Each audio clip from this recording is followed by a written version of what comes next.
할렐루야. 오늘 또 수요예배 오신 모든 분들을 예수님의 이름으로 환영하고 축복합니다. 오늘은 갈라디아서 말씀 6번째 말씀으로 복음의 핵심, 이런 제목의 말씀입니다. 우리는 예수님을 믿음으로 구원을 얻었습니다. 이것이 복음입니다. 다른 것은 별로 의미가 없습니다. 믿음이면 충분합니다. 복음이면 충분한 거 믿으시기 바랍니다. 교회의 탄생은 오순절 마가다락방에 성령이 임하면서 탄생했어요. 오순절 마가다락방에 성령이 임했을 때 초대교회 성도들, 특별히 예수님을 따르던 120명의 성도들은 진정한 자유를 경험을 했습니다. 그들은 더 이상 두려워하지 않았어요.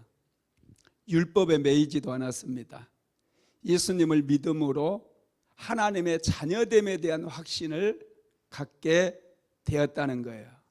그래서 그들은 능력을 받았고 예루살렘을 뛰어넘고 사마리아로, 그리고 유대 온 땅으로 뿐만 아니라 온 세상을 향해서 복음을 전할 수가 있었던 것이죠. 그런데 문제가 생기기 시작합니다. 초대 공동체는 대부분이 유대인 성도들로 이루어져 있어요. 그들은 태어나면서부터 유대인으로 태어났기 때문에 율법이라든지 할례가 너무나 자연스러웠어요. 그들의 문화라고 보면 됩니다. 그들의 문화였기 때문에 태어나자마자 8일 만에 그들은 할례를 받았고, 나이가 되면서 모세 오경을 배우고 안식일을 지키는 것들, 이런 것들이 그들의 문화였기 때문에 그들은 자연스럽게 그렇게 예수를 믿지만 율법을 지키고 할례를 받는 것도 너무나 자연스러운 일이었다라는 거예요. 그런데 여러분, 문제가 뭡니까? 이제 이방인들이 예수를 믿고 교회 공동체에 들어오기 시작한 거예요. 전도를 받고 이방인들이 예수를 믿었어요. 그리고 교회 공동체의 일원이 되었습니다. 그래서 어떻게 하면 우리가 구원을 받고 하나님의 백성이 되는지에 대해서 가르침이 필요했고, 많은 그리스도인들은 이방인들에게 할례도 받아야 되고 율법도 지켜야 되고 예수를 믿어야 구원을 받는 것이다, 이렇게 가르치게 된 거예요. 유대인들에게는 이것이 너무나 자연스러운 일이었기 때문에. 그래서 하나님께서는 사도 바울을 선택하십니다. 그리고 사도 바울에게 맡겨주신 사명이 두 가지라고 제가 말씀을 드렸어요. 첫째가, 하나님께서 사도 바울을 세우신 목적은 이방인을 위한 사도로 세우셨어요. 그래서 사도 바울은 유대인보다는 이방인들을 향해서 복음을 전했고 열방으로 다니면서 하나님의 말씀을 전했습니다. 그리고 두 번째로 하나님께서 사도 바울에게 주신 사명이 뭐냐면 믿음으로 의롭다함을 받는 이 복음을 지키는 그런 사명을 주셨다는 거예요.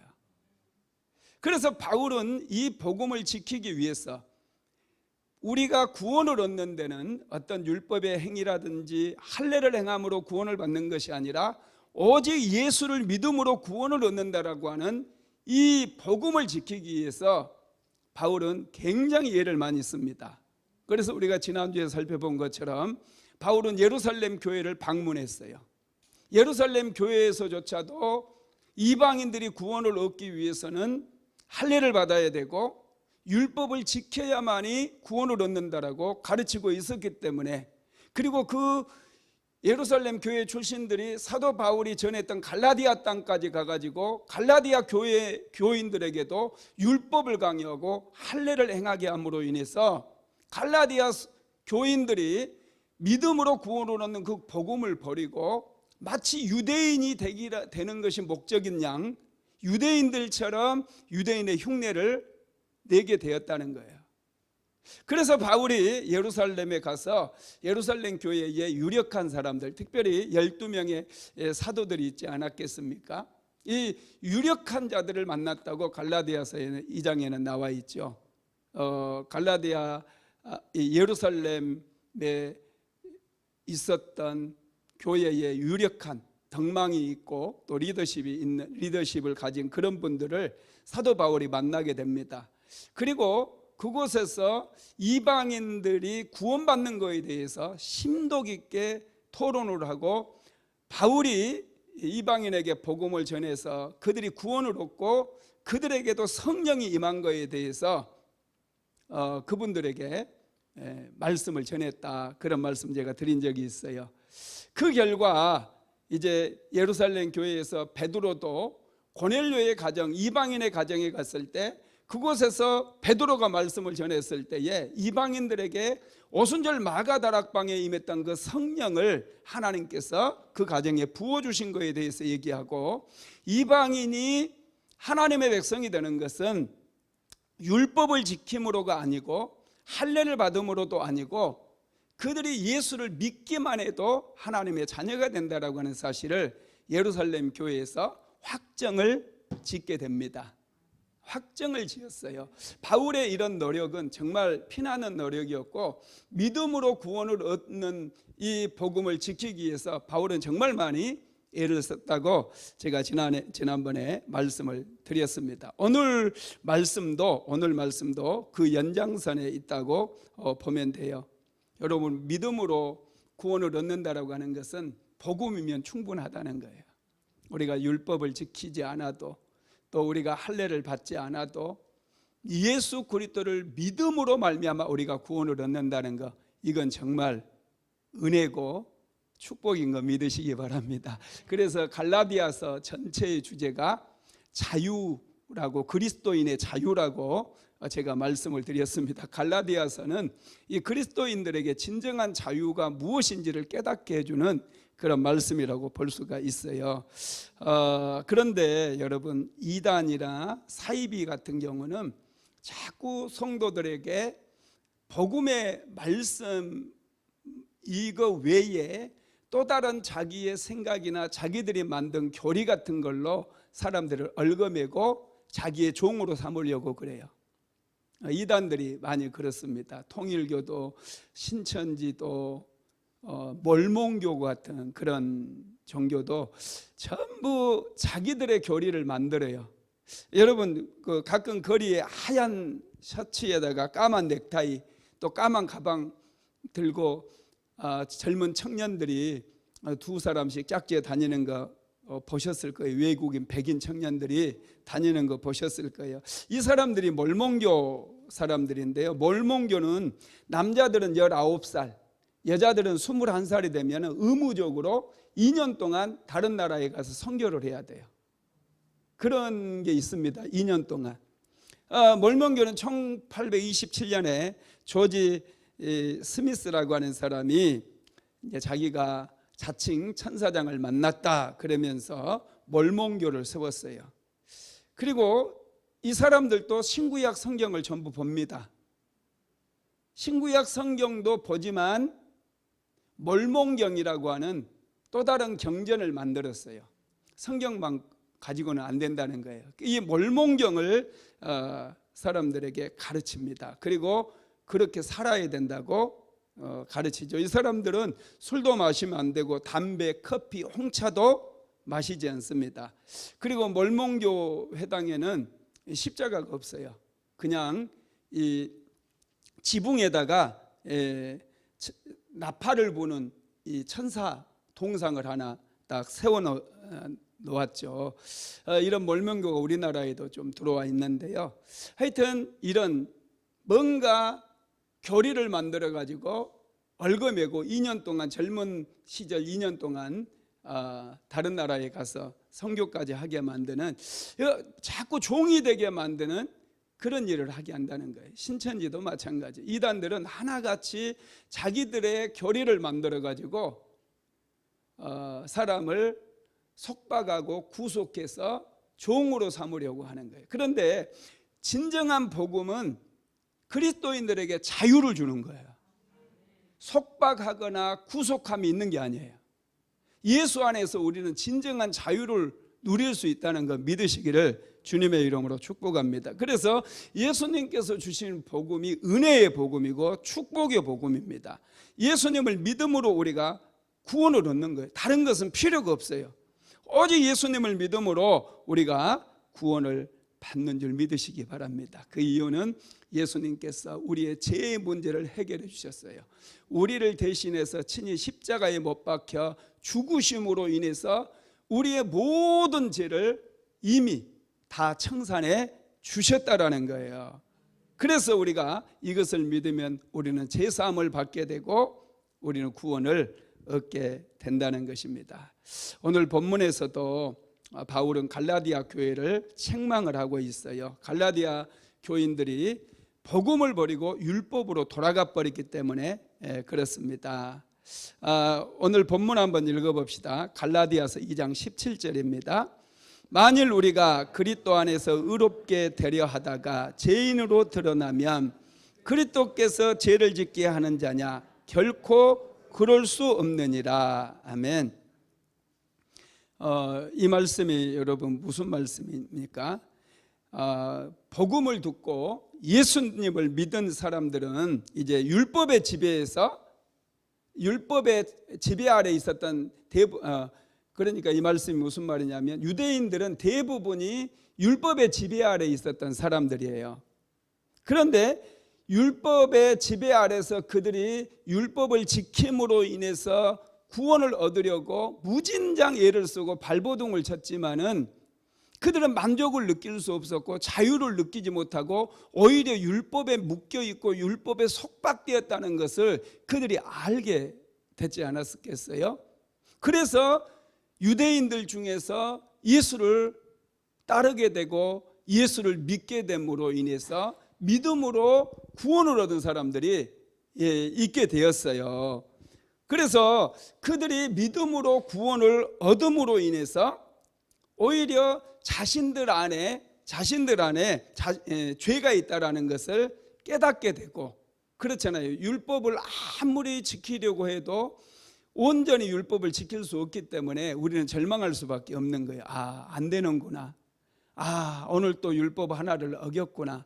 이런 생각에 이게 죄를 깨닫게 된다는 거예요. 그래서 그러면 예수님께서 죄를 짓게 하는 자냐 이렇게 물어보는 거예요. 결코 그럴 수 없느니라 이렇게 말씀하면서 유대교를 믿다가 의롭게 예수님을 유대교 안에 있다가 예수를 믿음으로 인해서 의롭다함을 얻게 되었는데 그것이 너희들로 하여금 죄를 생각나게 했다면은 예수님이 너희에게 죄를 짓게 한 것이냐 그렇게 물어보고 있는 거라는 것이 그게 아니라는 거예요. 그러면서 여러분 사도 바울이 유대인과 이방인의 다름에 대해서 언급을 하고 있는데요. 2장 15절 한번 읽어볼까요? 우리는 본래 유대인이요 이방제인이 아니로되. 여러분 유대인과 이방인의 차이가 뭘까요? 율법의 유무죠, 그죠? 유대인에게는 율법이 있는 거예요. 그런데 이방인에게는 율법이 없어요. 이거가 차이거든요. 그러면은 유대인이든지 이방인이든지 구원을 얻는 데 있어서 차이가 있을까요, 없을까요? 차이가 없습니다. 이 유대인도 예수를 믿음으로 구원을 얻는 것이고 이방인도 예수를 믿음으로 구원을 얻는 거예요. 율법을 가졌느냐 갖지 않았느냐는 전혀 중요한 게 아닙니다. 율법이 하는 역할은 뭐냐면 죄를 깨닫게 하는 거예요. 이것이 죄구나. 율법이라고 하는 기준이 있기 때문에 이게 죄인지 죄가 아닌지를 구별할 수 있는 거예요. 만약에 우리나라에 법이 없다고 한다면 법이 없으면 남의 거 훔쳐가도 죄가 안 되는 거예요. 법이 있기 때문에 이것을 훔치는 사람은 이건 죄다 이렇게 법을 정해놨기 때문에 죄가 되는 거거든요. 유대인들에게는 하나님께서 특별히 은혜를 주셔가지고 무엇이 죄인지를 깨닫게 해주시는 거예요. 그러나 그게 여러분 큰 특권은 아니라는 거예요. 구원을 얻을 수 있는 건 아니라는 거예요. 유대인인지 이방인이든지 구원을 얻는 데에는 예수를 믿느냐 안 믿느냐 이걸로 결정되어지는 거예요. 율법을 행함으로는 그 누구도 의롭다함을 입을 육체가 없습니다. 그래서 여러분 사실은 사도 바울이 얘기하고 싶은 게 뭐냐면은 유대인이나 이방인이나 별로 차이가 없다는 거예요. 유대인이나 이방인이 구원받는 데는 동일하게 예수를 믿음으로 구원을 받는 것이라는 거예요. 여러분 저와 여러분도 마찬가지예요. 우리는 때로는 믿지 않는 사람들에 대해서 우리보다 한참 미치라고 생각할 수 있습니다. 그런데 그 사람들도 믿으면 구원을 얻어요. 저와 여러분도 예수를 믿어야 구원을 얻는 것입니다. 사도 바울은 이렇게 우리가 믿음으로 구원받는 것이기 때문에 율법으로 이제 다시 돌아갈 필요가 없다는 거예요. 율법으로 갈라디아 교인들에게 우리가 유대인인지 이방이든지 믿음으로 구원을 받는 것이다. 그러니 너희들이 다시 율법으로 돌아갈 필요가 없다. 그렇게 얘기하면서 18절이 나오는 거거든요. 18절 한번 읽어봅시다. 만일 내가 헐었던 것을 다시 세우면 내가 나를 범법한 자로 만드는 것이라. 아멘. 내가 헐었던 것을 다시 세우면, 이게 헐었던 게 뭡니까? 이게 율법이에요. 율법. 유대인들이 율법으로 의롭다함을 얻으려고 발버둥 쳤던 거, 이게 지금 갈라디아 교회 성도들은 이걸 헐어버렸어요. 그리고 예수를 믿음으로 말미암아 구원을 받았다라고 하는 것을 그들은 다시 세웠어요. 그런데 이제 예루살렘 교회에서 갈라디아 교회로 갔던 이 그리스도인들 중에 유대 교회의 바탕을 두른 그런 그리스도인들이 갈라디아 교회에 가가지고 야 너희들이 믿음으로 구원받는 거 좋다. 그런데 너희들이 할례도 받아야 되고 율법도 지켜야 된다. 이렇게 가르치니까 이 갈라디아 교회 성도들이 가만히 생각해 보니까 뭔가 자기 의의를 나타내기 위해서라도 자기 공로가 필요한 것 같은 거예요. 그래서 우리가 율법을 지켜야 되고 할례를 행한다. 뭔가 성취가 있고 뭔가 이루어진 것 같으니까 그곳에서 그들이 만족을 느끼는 것이죠. 그래서 다시 할례를 받고 율법을 행하고 있는 거예요. 그래서 사도 바울이 그 갈라디아 성도들에게 만일 내가 헐었던 것을 다시 세우면 내가 나를 범법한 자로 만드는 것이 아니냐, 만드는 것이라 이렇게 말씀을 하고 있습니다. 여러분 초대교회 성도들은 믿음으로 구원을 얻기 위해서 할례와 율법 제도를 헐었거든요. 이 갈라디아 교회 성도들은. 그런데 다시 그들이 헐었던 것을 다시 세우려 하는 것에 대해서 바울이 책망을 하고 있는 것이죠. 자, 19절도 한번 읽어봅시다. 내가 율법으로 말미암아 율법에 대하여 죽었나니 이는 하나님에 대하여 살려 함이라. 아멘. 율법으로 말미암아 율법에 대하여 바울이 죽었다, 이 말, 죽었다는 거예요. 이제는 여러분 바울이 사실은 율법을 지키기 위해서 얼마나 애를 많이 썼습니까? 바울이 정말로 자랑스러워했던 것은 자신이 이 유대인으로 태어난 거잖아요. 히브리인 중에 히브리인이요, 또 바리새인 중에 바리새인이요, 또 자기는 가말리엘의 스승에게서 배웠던 거, 이런 것들을 사도 바울은 굉장히 자랑스럽게 생각을 했었어요. 그런데 바울이 다메섹 도상에서 부활하신 예수님을 만나고 나서 그가 구원을 경험한 거예요. 복음의 참된 의미를 깨닫게 된 거죠. 그 이후로부터는 바울이 그동안 자신이 가장 자랑스러워했던 히브리인 중에 히브리인이고 베냐민 지파 중에 한 사람이었고 왕족이잖아요. 사울이 왕이었으니까. 이런 것들, 또 바리새인 중에 바리새인, 이런 것들이 자기의 자랑이었는데 예수님을 만나고 나서는 그런 것들을 사도 바울은 어떻게 했다고 그랬어요? 배설물처럼 버렸다고 그랬어요. 그리고 이게 이제 자신이 율법으로 말미암아 율법에 대해 죽었다라는 말이 그런 말입니다. 그리고 이제는 예수 그리스도를 만남으로 인해서 이제 하나님에 대해서 살겠다 이렇게 말씀을 하고 있죠. 좀 더 예를 들어보면은 여러분 요즘 스마트폰 사람들이 굉장히 좋아하잖아요. 아침에 눈을 뜨면 스마트폰을 제일 먼저 확인해요.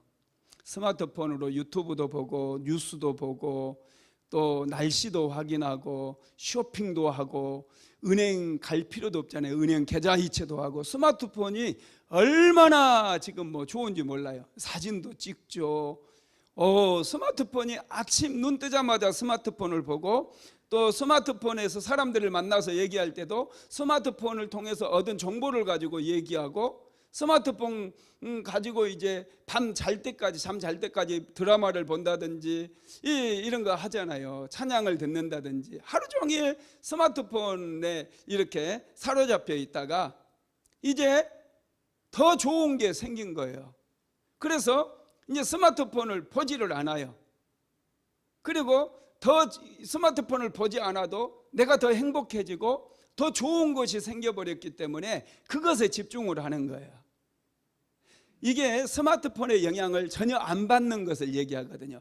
바울이 이전에는 율법의 영향을 받아가지고 어떻게 하면 율법을 더 잘 지킬까? 바울은 잠을 자면서까지도 율법을 암송했던 사람이고 일어나자마자 어떻게 하면 오늘은 율법을 더 잘 지킬까? 그런 생각들로 가득 들어차 있었던 사람이었어요. 그러다가 사도 바울이 복음을 만난 거예요. 예수님을 만난 거예요. 그러다 보니까 이 복음에 대해서, 이 율법에 대해서 완전히 율법에 대해서 죽은 자가 되어버렸고 율법의 영향력을 더 이상 받지 않게 되었다는 거예요. 복음이 너무나 좋다 보니까 하루 종일 복음을 생각하고 어떻게 하면 내가 복음을 전할까 이렇게 되었다는 거예요. 그게 바로 내가 율법으로 말미암아 율법에 대해 죽었다는 그런 표현입니다. 그리고 이것은 하나님에 대해서 자신이 살기 위해서 예수 그리스도를 만남으로 인해서 그렇게 사도 바울이 바뀌게 되었다라는 것이죠. 바울은 율법과 예수님을 동시에 취할 수 없다는 것을 알았어요. 그래서 율법에 대해서는 죽어야 된다는 것을 알았기 때문에 율법을 버렸습니다. 그러면 여러분 바울이 정말로 말하고 싶어하는 복음의 핵심이 무엇일까? 그게 이제 20절에 나와 있어요. 오늘 본문 20절 한번 읽어봅시다.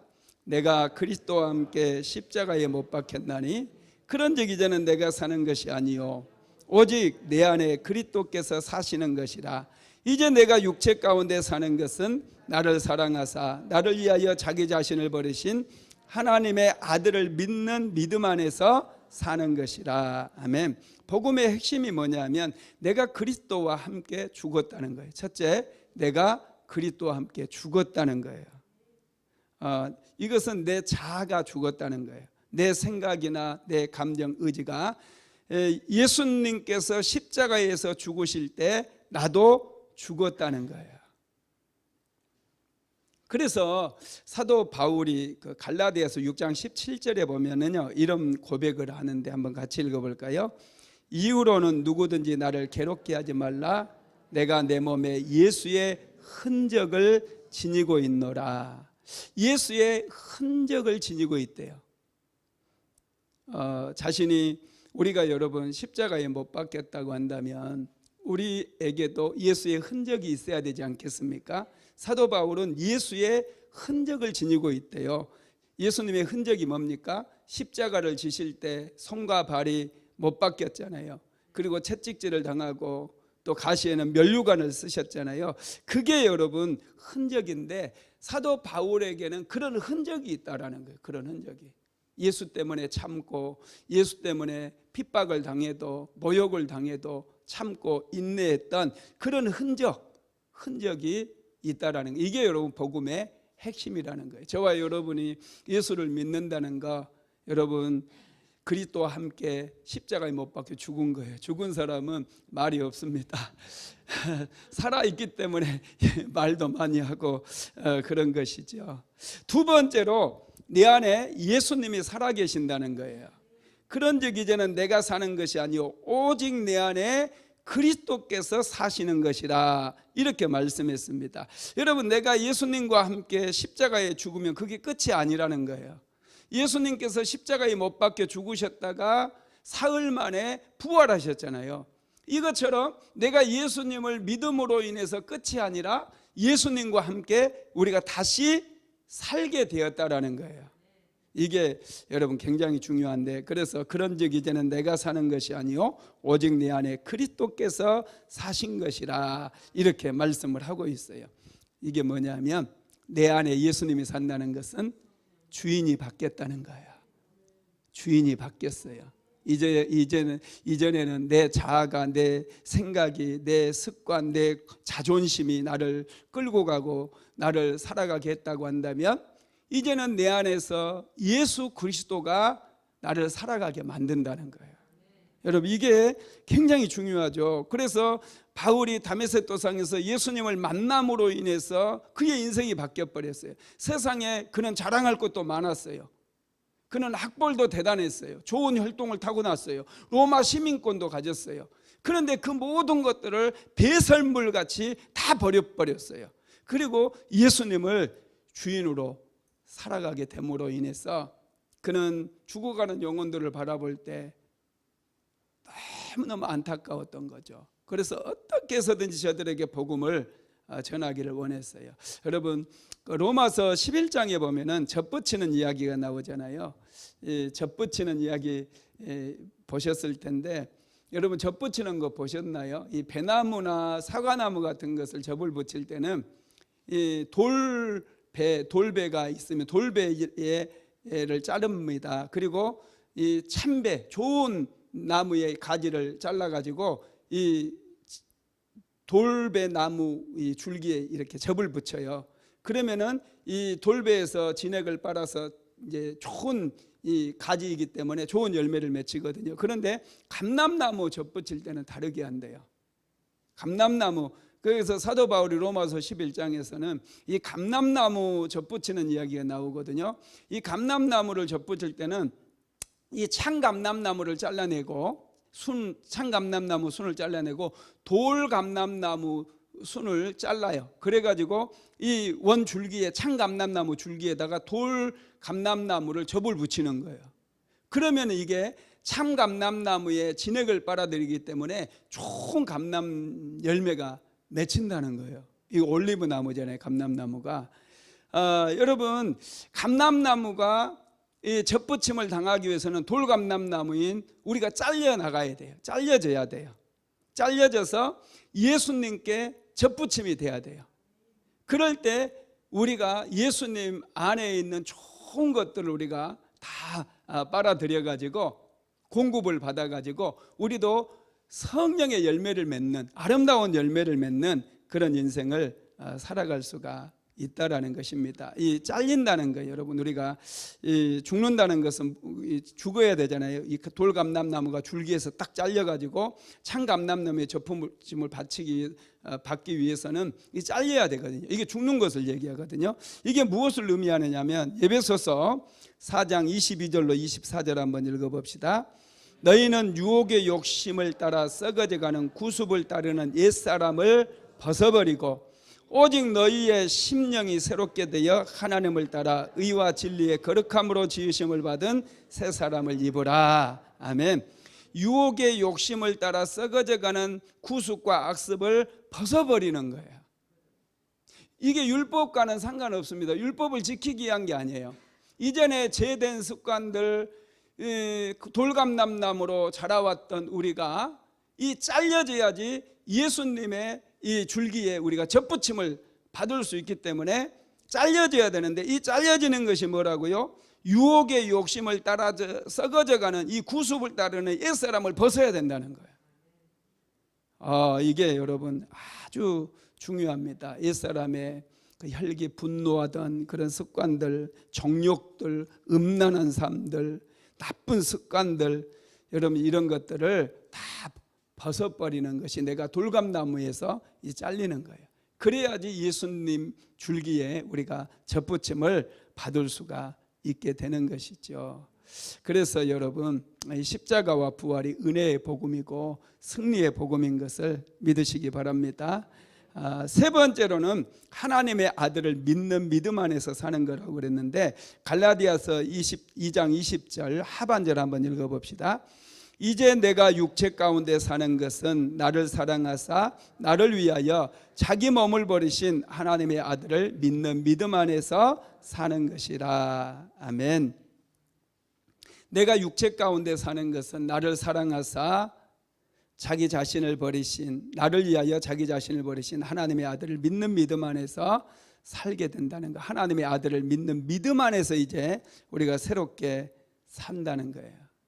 여러분, 이 말씀이 무슨 말씀입니까? 하나님께서 나를 사랑한다는 사실을 믿어야 된다는 거예요. 그래야 우리가 믿음 안에서 살 수가 있기 때문에 그렇습니다. 아프리카의 한 부족은요, 자녀들을 훈련시킬 때 아주 특별한 훈련을 시킨다고 그래요. 아이가 이제 청소년이 되면은 깊은 밤에 이 아이를 데리고 깊은 밀림 속으로 들어간대요, 아버지가. 그리고 아들에게 칼 한 자루를 딱 쥐어주고 깊은 밀림 속에서 하룻밤을 지나게 한대요. 아버지는 집으로 돌아와 버리는 거예요. 그러면 이 아이는 이 깊은 밀림 속에서 짐승들이 울부짖는 소리를 들으면서 얼마나 두려워하겠어요. 얼마나 무섭고 힘들겠습니까? 그래서 밤에 한숨도 자지 못하고 막 두려워 떨면서 덜덜 떨면서 뜬 눈으로 밤을 새우는 거예요. 그러다가 새벽이 돼가지고 이제 어둑해지면서 주변이 좀 보이기 시작할 때 이 아이가 굉장히 놀란다는 거예요. 왜냐하면 조금 떨어져 있는 곳에 아버지가 중무장을 하고 짐승들로부터 이 아이를 지키기 위해서 함께 있어준다는 거예요. 그 모습을 보고 이 아이는 아버지의 사랑에 크게 감동을 한다는 것이죠. 여러분, 그렇습니다. 하나님께서는 때로는 우리를 하나님의 자녀로 살아가게 하기 위해서 연단을 주시기도 합니다. 고난을 주실 때도 있다는 거예요. 고난의 풀무불 속에 넣으셔가지고 우리를 단련하고 훈련시킬 때도 있어요. 그게 여러분 하나님의 사랑이십니다. 우리가 온전한 그리스도인이 될 수 있도록 하나님께서 그렇게 우리를 만들어 가신다는 거예요. 이 사랑을 우리가 알아야 돼요. 그래야 우리가 변함없이 하나님을 아들을 믿는 믿음 안에서 우리가 흔들림 없이 그리스도인으로 승리할 수 있기 때문에 그렇습니다. 말씀을 마무리하겠습니다. 바울은 갈라디아 교인들에게 그리스도 안에서 헐었던 것을 다시 세우지 말라고 말씀하고 있어요. 그리스도 안에서 헐었던 것은 율법의 행위로 의롭다함을 얻으려고 했던 것입니다. 율법을 아무리 철저하게 지킨다고 할지라도 모든 사람은 율법으로는 의롭다함을 얻을 수가 없어요.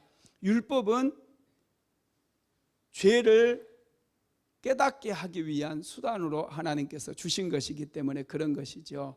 그래서 바울은 갈라디아 교인들에게 다시금 복음으로 돌아오라는 거예요.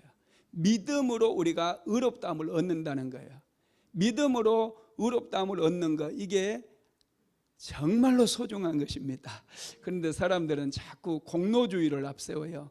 내가 구원을 얻는데 뭔가 해야지. 그래서 이제 새벽 예배 열심히 들으는 사람이나 금식 많이 하는 사람이나 이런 사람들은 때로는 어떨 때는 막 무서워지기도 한다고 그래요.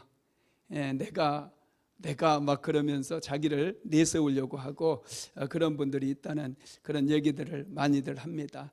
여러분, 새벽 기도를 하고 금식을 많이 하는 사람들이 있다면 더 겸손해져야 돼요.